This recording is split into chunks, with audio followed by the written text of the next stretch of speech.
سے پہلے سورہ بقرہ کی مختلف آیتوں کا خلاصہ پیش ہوا، اور اس سے پہلے جو آیتیں کریمہ رہیں وہ اس آیت کریمہ میں اللہ تبارک و تعالیٰ کی تسبیح بیان کی گئی کہ پروردگار عالم لڑکے کہ اس کا کوئی لڑکا ہو اس بات سے پاک ہے۔ اور آج کی جو آیت کریمہ ہے، اس آیت کریمہ میں اللہ تبارک و تعالیٰ کی قدرت کاملہ کا ذکر کیا گیا کہ اللہ تبارک و تعالیٰ بدیع السماوات والارض ہے۔ بدیع کا معنی ہوتا ہے بغیر سیمپل، بغیر نمونے کے پیدا کرنے والا۔ تو اللہ تبارک و تعالیٰ نے آسمان و زمین کو پیدا فرمایا اور بغیر سیمپل کے پیدا فرمایا، اس لیے اس کی کاریگری انوکھی ہے، اس کی ایجاد انوکھی ہے۔ اللہ تبارک و تعالیٰ فرماتا ہے بدیع السماوات والارض، وہ یعنی اللہ تبارک و تعالیٰ آسمان و زمین کو انوکھے انداز میں بنانے والا ہے۔ انسان اللہ تعالیٰ کی قدرت کی کاپی بھی کرتا ہے تو مجبور ہو جاتا ہے، اس لیے کہ اللہ تعالیٰ نے آسمان کا جو شامیانہ ڈالا، جو پردہ انسان کے چھت پر، انسان کے سروں پر رکھ دیا، اس کو بغیر کھمبے اور بغیر ستون کے اللہ تبارک و تعالیٰ نے رکھا ہے۔ انسان اس کی نقل کر کے اپنے گھروں کی چھت ڈالتا ہے تو کھمبوں کا ہونا، دیوار کا ہونا لازمی اور ضروری ہوتا ہے۔ اللہ تبارک و تعالیٰ نے ایسی کاریگری فرمائی جو انوکھی ہے، بے مثل و بے مثال ہے۔ تو اللہ تعالیٰ نے زمین کو اور آسمانوں کو انوکھے انداز میں پیدا فرمایا۔ اب دماغ میں سوال آتا ہے کہ کوئی چیز ہو جب اس کو بنانے جاؤ تو کافی ٹائم لگتا ہے، تو یہ پوری دنیا کا سسٹم، 7 آسمان 7 زمین اور اتنے بڑے بڑے آسمان، حجم 500 سال کی دوری، تو اللہ تبارک و تعالیٰ کو بنانے میں کتنا وقت لگا؟ تو پروردگار عالم ارشاد فرماتا ہے وہ خالی کلمہ کن سے جس کو چاہتا ہے، جب چاہتا ہے پیدا فرماتا ہے۔ خالی وہ فرما دے ہو جا، وہ چیز ہو جاتی ہے، کوئی کتنی بڑی شے ہو، کتنی لمبی شے ہو، کتنی چوڑی شے ہو، حجم کتنا بھی زیادہ ہو، اللہ تبارک و تعالیٰ کلمہ کن کے ذریعے سے اسے پیدا فرما دیتا ہے۔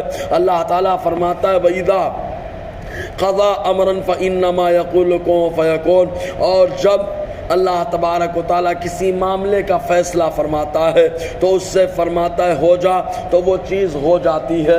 یہ اللہ تبارک و تعالیٰ کی قدرت کا معاملہ کہ خالی ارادہ فرمائے اور کہہ دے ہو جا، وہ چیز ہو جاتی ہے۔ اللہ تبارک و تعالیٰ کوئی بھی چیز دیتا ہے تو بلا شبہ کلمہ کن کے ذریعے سے عطا فرما دیتا ہے۔ اور اس کے بعد اللہ تبارک و تعالیٰ جب اتنی قدرت والا ہے تو اپنے محبوب کو جب چاہے، جیسے چاہے وحی سے نواز دیتا ہے، اور جیسے چاہے کتاب اتار دیتا ہے، اور جیسا چاہے پیغام اور میسج دے دیتا ہے۔ تو مکہ کے باشندوں نے جب کہا اللہ تبارک و تعالیٰ اتنی قدرت والا ہے تو وہ ہم سے باتیں کیوں نہیں کرتا؟ آپ کہتے ہو کہ طور پر جو ہے حضرت موسیٰ علیہ السلام سے باتیں کرتا ہے اور مجھے معراج پر بلا کر مجھ سے باتیں کی، تو کفار مکہ نے کہا ہم سے کیوں نہیں باتیں کرتا؟ تو اللہ تبارک و تعالیٰ فرماتا ہے وَقَالَ الَّذِينَ لَا يَعْلَمُونَ، اور ان لوگوں نے کہا جنہوں بالکل علم نہیں ہے، لولا یکلمنا اللہ، اللہ تعالیٰ ہم سے باتیں کیوں نہیں کرتا ہے؟ اللہ تبارک و تعالیٰ خطاب سب سے فرماتا ہے، لیکن ہر آدمی سن لے ضروری نہیں ہے، کیونکہ اللہ تبارک و تعالیٰ کے کلام کی ہیبت ہر آدمی برداشت نہیں کر سکتا۔ اللہ تبارک و تعالیٰ قادر مطلق ہے، اس کے کلام کے اندر جو شان ہے اس شان کو ہر آدمی برداشت نہیں کر سکتا۔ تو اللہ تبارک و تعالیٰ ارشاد فرماتا ہے کہ ان لوگوں نے کہا اللہ تعالیٰ ہم سے کیوں نہیں بات کرتا ہے، اور یہی انداز بالکل حضرت موسیٰ علیہ السلام کی قوم نے ان سے اختیار کیا تھا۔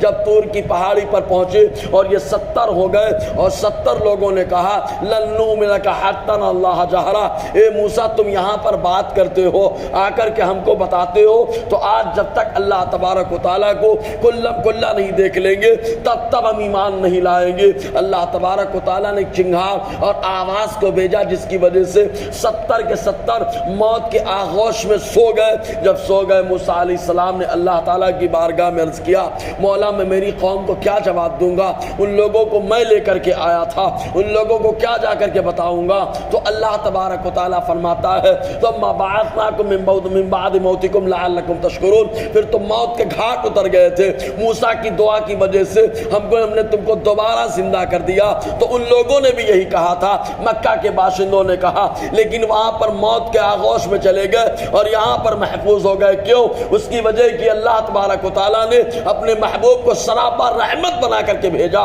مصطفیٰ کی رحمت کا تقاضا تھا، اس لیے محفوظ ہو گئے، ورنہ اللہ تبارک و تعالیٰ کا عذاب آتا، تباہ اور برباد ہو جاتے۔ رب فرماتے او تأتینا آیا، اور کہتے ہیں یا کوئی نشانی ہمارے پاس کیوں نہیں آتی؟ نشانیاں تو تمام آیتیں ہیں، حضور کے معجزات ہیں، ان کی مراد نشانی سے یہ کہ آسمان تک زمین سے ایک سیڑھی لگ جائے، ہم لوگ بھی اس سیڑھی کے ذریعے سے آسمان پہ چڑھے اور جا کر کے بات کریں، اور یا یہ کہتے کہ فرشتے ہمارے پاس آئیں اور آنے کے بعد بتائیں کہ یہ نبی آخر الزمان ہے، یا ہمارے مردے جو قبر میں لیٹے ہیں وہ لوگ آ کر کے بتائیں کہ یہ جو ہے نبی آخر الزمان ہے۔ اس طرح کی تمام بکواسیں وہ کیا کرتے تھے۔ آگے اللہ تعالیٰ نے کیا فرمایا؟